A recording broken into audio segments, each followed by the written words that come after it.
پل جوړونکی دوو ورونو ته یو څه ځمکه له پلار په میراث پاتې وه. دواړو ورونو یو ځای پکې کار کوو او یوې خواته یې ځان ته کور جوړ کړی و. یوه ورځ یې په څه خبره جنجال شو او سره بیل شول. کشر ورور یې د ځمکې او کور ترمنځ لویه کنده وکیندله او اوبه یې پکې واچولې چې څوک یې کور ته ورنشي. مشر ورور چې کنده ولیده په غوسه شو. نجار یې راوست او ورته یې وویل چې کندې ته نږدې لوی لرګین دیوال ودروي، ځکه نه غواړي چې د کشر ورور څېره هم وویني.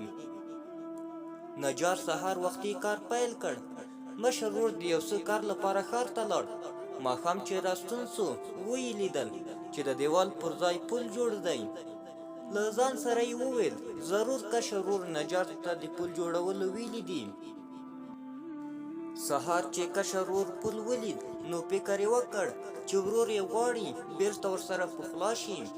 په بیړه ورغی، ورور یې په غېږ کې ونیو او بښنه یې ترې وغوښته. نجار روان شو. دواړو ورونو ترې وغوښتل چې څو ورځې یې مېلمه شي، خو نجار وویل ډېر نور پلونه پاتې دي چې باید جوړ یې کړم. عبرت: په ژوند کې به هر څه پیدا شي، خو مور، پلار، خور او ورور به بیا هیڅکله پیدا نه کړې. په ژوند یې قدر وکړه.